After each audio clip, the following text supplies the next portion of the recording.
You ever stop and ask yourself, like, seriously, does Peacemaker actually have any real superpowers? Or is it all just smoke, mirrors, and some shiny helmets? Because here's the thing, we are living in a DC universe that is literally overflowing with gods. Aliens, immortals, people who fly across galaxies, people who bend steel with their bare hands. And then there's Chris Smith, this guy who keeps calling himself Peacemaker. The name alone screams larger than life. But is there anything super about him, or has he just been faking it this whole time? And let me tell you straight up, this is not some boring question. This is the kind of question that digs at the heart of superhero stories. Because when you strip away all the costumes, all the powers, all the wild explosions, this is the ultimate ask: does being a hero mean you need to be special? Or can you be just, like us, purely human, every bone and scar exactly like ours, and still stand in the same lineup as Superman, Wonder Woman, or Green Lantern? Alright, let's dive in. And trust me, by the time we're done, you and I are going to see Peacemaker in a whole new light. So here's the ground truth. No fluff. No mystery. No, Peacemaker is not a metahuman. He's not Kryptonian. He's not blessed by gods. He didn't stumble into some magic ring like Hal Jordan. He's not connected to an alien planet. He doesn't have super speed, he doesn't heal in seconds, he doesn't fly. And he can't shoot lasers out of his eyes. None of that.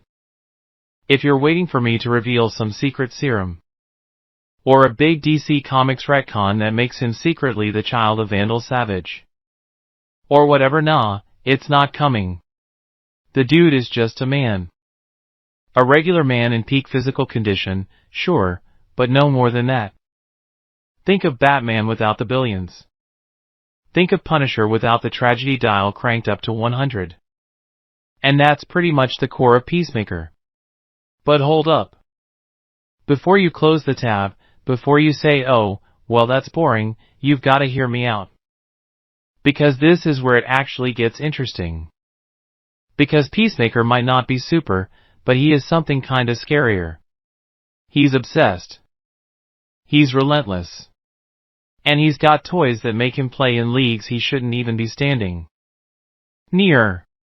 Let me break it down like this. Number 1, physicality. Chris Smith has trained his entire life to be at the peak of human condition.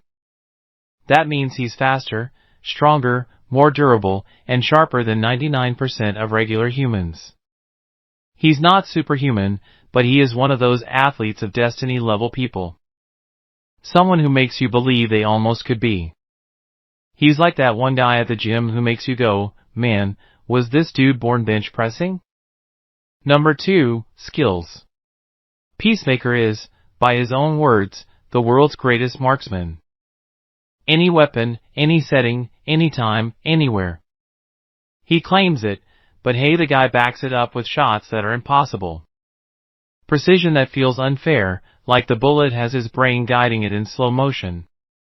This is where you start going, okay, maybe that's a little superhuman. But no, it's all human training. Number 3, combat. This is not a dude you want to mess with in hand-to-hand fighting. You saw what he did in the Suicide Squad. You saw how brutally he took down Rick Flag. That wasn't luck. That wasn't movie plot armor. That was skill meeting willpower in the ugliest way possible. He's a trained killer, and he owns it. But then there's number 4, his helmets. These are where Peacemaker cheats the system just enough to dip one toe into the world of actual superpowers. Remember the sonic boom helmet? That thing levels buildings. That thing doesn't just give him an edge, it makes him terrifying. Now throw in the X-ray vision helmet. Think about how game-changing that is. You can see through walls, through people, through secrets. That's not just equipment, that's a legit superpower, tucked into a piece of metal you can carry in your hands.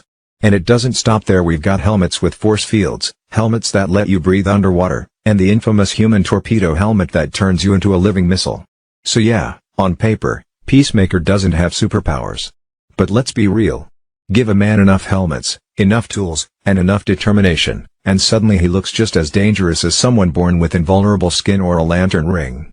And let's not ignore the psychology here, because this is where it gets raw.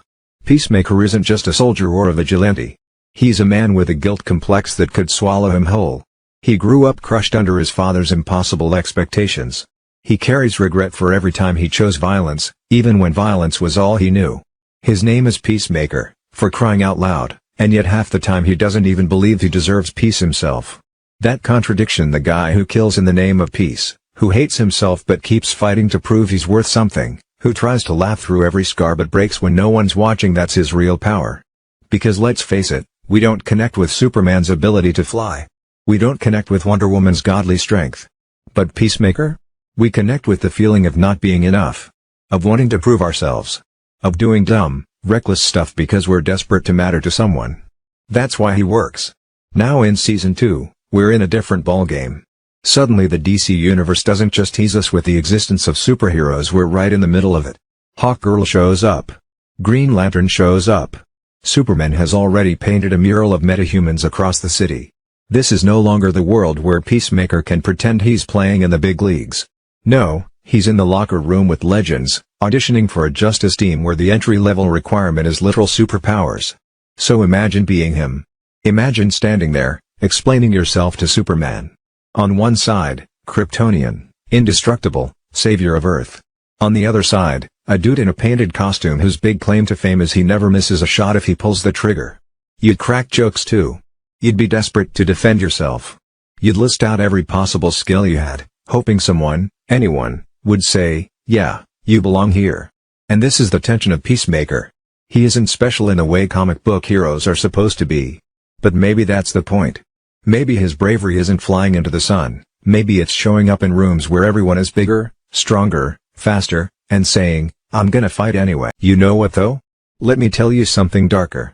The helmets, the training, the bravado, none of it erases the truth that Peacemaker is flawed to the bone.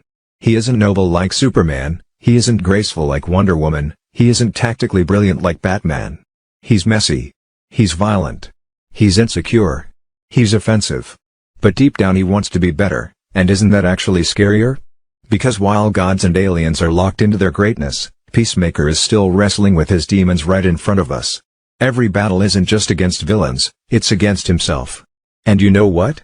That's why he matters. That's why he hits people emotionally. Because if you've ever felt like you weren't good enough, if you've ever felt like you're stuck between hating yourself and wanting to finally do something right, then you know exactly what it feels like to be Peacemaker. His lack of powers isn't a weakness in the story, it's the invitation. It's what says, hey, you belong here too. Let me sum it up clearly so we don't miss the point. Peacemaker is not a metahuman. No super strength, no super speed, nothing organic. What he does have is insane training, deadly accuracy, hand-to-hand combat skills that make him stand out, and a willpower that borders on obsession. His helmets give him borderline superpowers: sonic blasts, X-ray vision, torpedo propulsion, underwater breathing, even force fields. But his greatest power, if you want to call it that, is his humanity, his flaws, his contradictions, his desire to prove himself in a world where he's outclassed on every front. And here's my take: if you give me the choice of watching another god punch another god, or watching a broken, regular man try to claw his way into worthiness, I'm picking the man every single time. So does Peacemaker have powers? No. But does he need them? Also no. He's proof that in the DC universe, sometimes courage and chaos are enough to create something unforgettable. Now if you felt this breakdown hit you, if you felt even a little bit of that raw truth in your gut, don't just sit there. Hit like. Drop a comment, tell me if you think Peacemaker belongs in the Justice League or if he should stick to his own lane. And subscribe, because I'm telling stories like this every week, and this community we're building here, it's not background noise, it's not just fandom, it's family. We show up.